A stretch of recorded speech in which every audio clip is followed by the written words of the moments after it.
He practiced yesterday and actually did a great job. I mean, he was, his foot bothered him afterwards, no question, and he put a boot on right away, right after practice. I know he saw Ryan today, but what was interesting is the 5 days off was great for his legs. He had a lot of pop, a lot of juice in those legs, having not been out on them. That's amazing what a little rest will do. But he got winded. He talked about the fact he got a little winded out there, and that's what happens too. So it was good he got out there to have a chance to be effective tomorrow, assuming he's okay to practice today. I haven't talked to him today. Been a long time since we've seen LSU, but is there anything that you can take from the previous first game? You're right. It seems like an eternity ago, and that was the second game of the conference.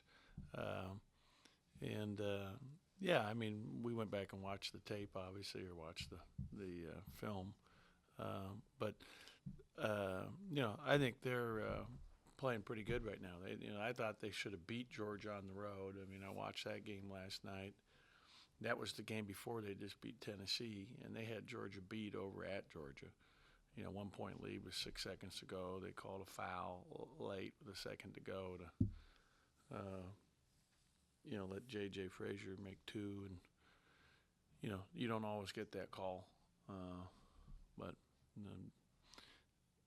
they're playing better right now than they played when we played them for sure. And their perimeter players are very talented. The big guy inside is a problem. They're playing more guys. They've got a lot of depth. Blakeney Sampson in particular is really playing well too. The last few games, he's a very good player. So it's going to be a formidable challenge, no question. What's different about them now than when they were scuffling earlier in the SEC schedule? Yeah, I don't know. I mean, I can't answer for them. They just seem together, and I mean, they're young. I mean, they start a freshman, two sophomore in the backcourt. Those guys have matured. Those guys are older, and you just look at their last couple games. I mean, they played Georgia, played Tennessee, both good teams, and played well in those games.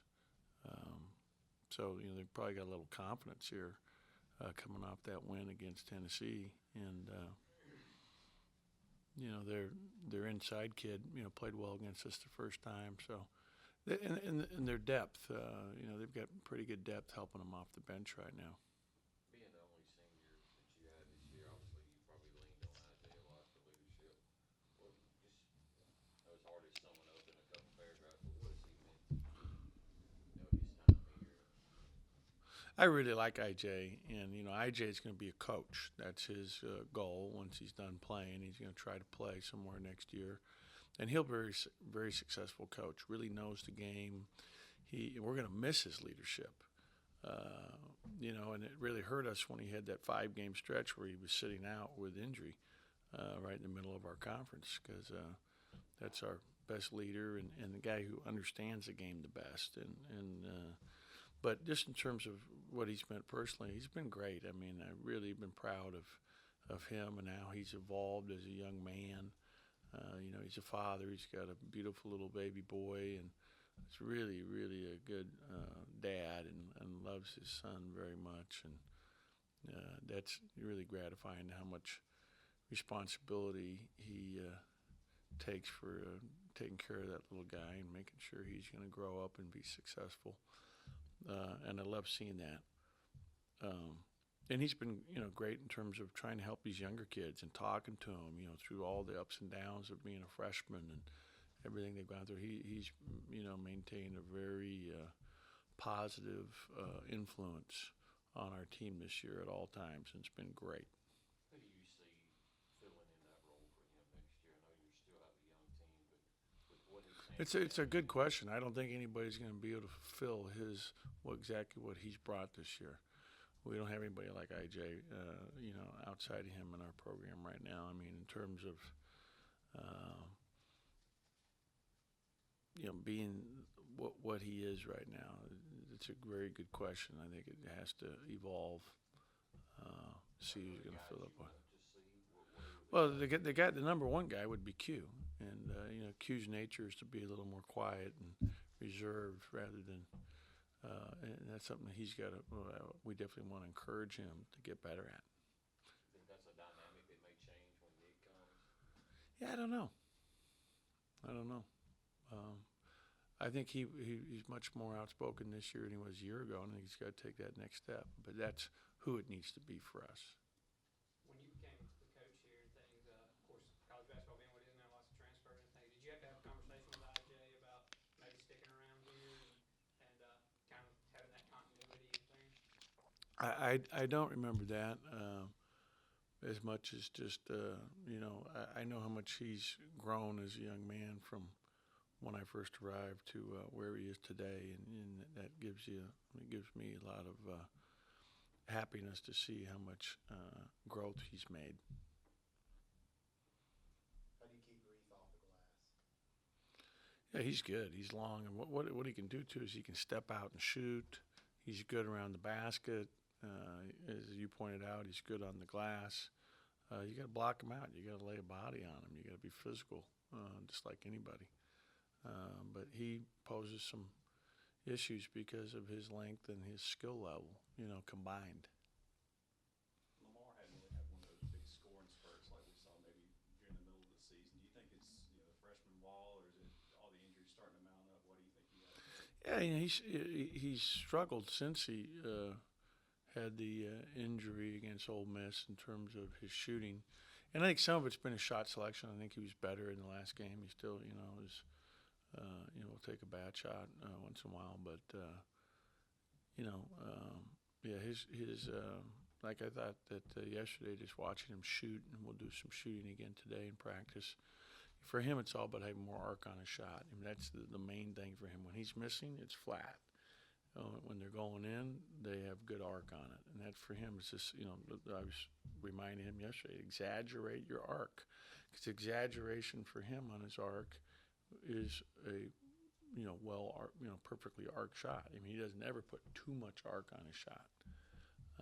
So for him, that's what he's got to get back to. When you go back and think about those games like against Missouri where he made 6 threes, they were all beautifully high arcing shots.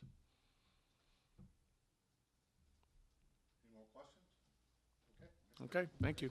You bet. Wednesday night, the Jim is be doing his last home game here in the Hump for men's basketball, and just on behalf of the coaches that have all sat in this chair, we really appreciate everything he's given to the program, and just a tremendous radio announcer in person, and he has so many memories. If anybody knows the history and of Mississippi State basketball, it's Jim Ellis, and so we really appreciate everything he's done for this university, this program, and for all the teams that he's worked with, football, basketball, baseball, and I'm really sad because I think Jim does a great job, but I understand, a little more time to enjoy is well deserved. So appreciate it, Jim. IJ, I guess Coach Allen came in. You had a chance to explore your options, go elsewhere to play maybe or something like that. And think, what made you stick around here and all 4 years and two coaches and things? And what made you stick around? And what's this place mean to you? It mean a lot. I think I pretty much matured and found out what I wanted to do and possibly find myself as a young adult. I think coming in as a freshman, I was still kind of lost, just outside of basketball-wise. And I think at the point where I'm at right now, my position, me having a son and me being with Roshonda, it opened up a lot of I want to say opportunities for me. I think I've grown a lot since I first got here. I've been through a lot of stuff, coaches changes, stuff off the floor, but I think I pretty much matured and bettered myself throughout my 4 years, and the community, the whole Starville community means a lot. Did you ever consider at any point, maybe after Coach Ray left or something, to go somewhere else, or were you just intent to stay here? No, I mean I considered it thought about it. You know, when stuff like that happens, you never know. But I think Coach Howland came in and with his background and with all the accolades that he has, I wanted to give it a shot. You know, I wanted to be around, the best. And I think at that point for me right then, Coach Howland was the best thing for me. And he did a great job of helping me, you know. I think I was messing up and pretty much distracted off the court, which was kind of hindering me on the court. I want to say my freshman year and probably my sophomore year. And when he came in, he pretty much, tried to help me and pretty much let the standards out for me and whatever was expected from me, I had to do it. And I appreciate everything he did because, it helped me to be who I am right now. You mentioned you're probably going to be a coach one day, maybe, and things. Did you kind of get some practice with that this year with so many young guys Oh, around? definitely. I think, when you got a lot of young guys like we do that come in, you have to pretty much let them know from day one to now. They've came a long way. We still got a lot of ways to go, but they improved a lot, and just me being able to sit there and witness that, I kind of grew into coaching even more just this year, just by leading, leading by example, leading and just trying to help out a lot. When did you embrace that role? Because you're obviously important as a player, but with this roster, your role is probably more important in grooming this next generation. When did you kind of embrace that role? Uh, I want to say actually embraced last year before they actually got here. Just having meetings with Coach Howland and him breaking it down to me, trying to understand how much leadership and how much change I was gonna have to do this year to help us try to be successful. I was in a meeting with Coach Howland with Lamar called last year, and how excited and how ready he was to get here. And after he got off the phone, Coach Howland said, "You see right there, he expects a lot out of you, and I expect even more out of you." And that kind of opened my eyes, just to be able to lead that way. You've had teammates go through senior day before. It's your senior day this time around. What are you expecting when you go out there? A lot of emotion, you know. Played a lot of basketball here. Missed out on some basketball from injuries and stuff like that, but I wouldn't change it for nothing. I think my best life experiences on the court and off the court probably came from right here. Well, I know exactly my best off the court experience, which is having my son, came from Starkville.